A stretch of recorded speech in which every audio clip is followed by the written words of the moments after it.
My wife, Lisa, had never been one to hold back her opinions. But that morning she went beyond criticism.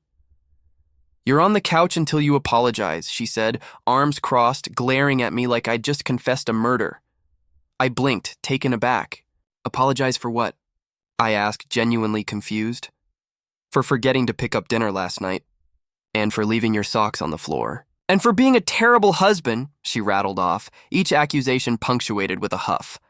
I opened my mouth to argue, but she held up a finger. "Nope, couch, until you grovel."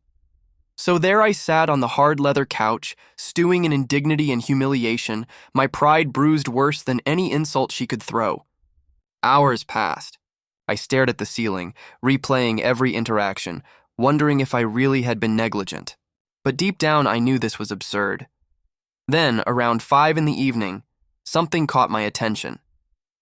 Lisa was getting ready, a subtle perfume wafting through the living room. She slipped into a sleek dress, applied lipstick with meticulous care, and glanced at me once. "I'm heading out," she said casually. "Out?" I asked, hoping for some explanation. "Yes, out," she said again, smiling faintly. "Don't wait up," my stomach sank. Where are you going?" Her phone buzzed.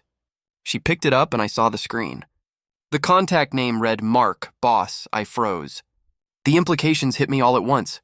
Hours ago, she had declared I was unworthy of dinner, respect, or even shared space. Yet now she was stepping out with her boss, alone. I wanted to confront her, yell, demand explanations, but she was already out the door, keys jingling like a sinister laugh. I spent the next hour pacing, my mind racing.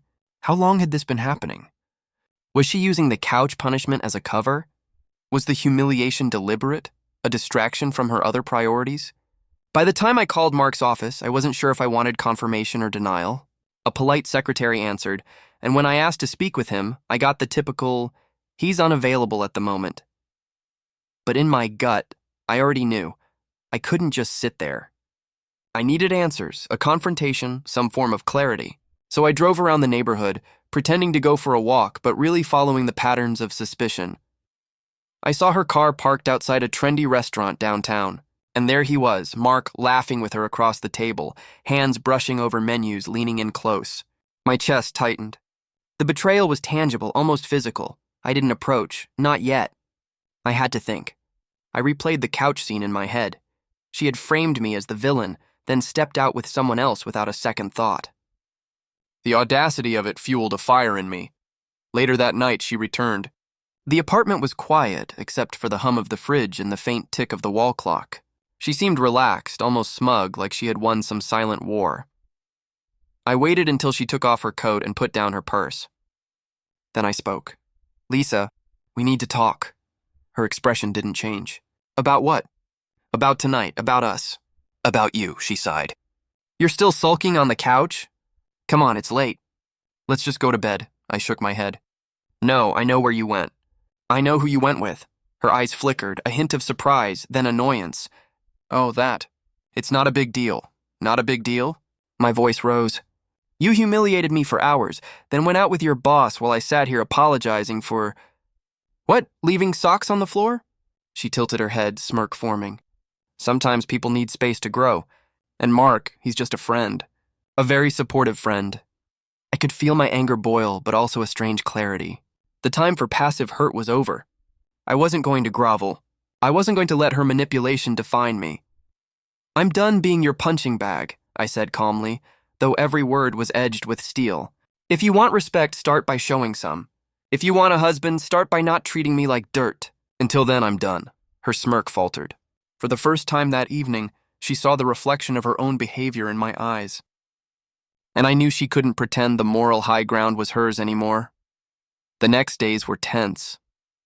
Lisa tried the usual routine, casual touches, light teasing, feigned innocence. But I held firm, my mind replaying the image of her out at dinner with Mark, her disregard for me clear as day. Eventually, the truth came out, not through confrontation, but through patterns and small slips. Texts, late calls, unexplained meetings. It was all there, undeniable. The betrayal was complete. When we finally sat down to talk, months later, it was civil, but icy. I told her, "You made your choices. I made mine. And I won't be treated like a fool again. Lisa didn't argue. She didn't protest. She simply nodded, perhaps realizing that the game she tried to play, humiliation for control, had failed. I didn't get the apology she demanded. I didn't need it.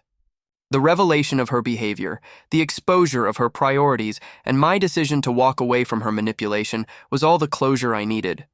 Sometimes the best revenge isn't shouting or confrontation. It's clarity. It's stepping back and refusing to be a pawn in someone else's game. And that night, when she went out with her boss, I learned more about her than any argument, any apology, or any fight could have taught me. The couch? I left it. Not because she had power over me, but because I no longer needed to seek approval from someone who had made her choices so clearly. And that, more than anything, was worth more than an apology.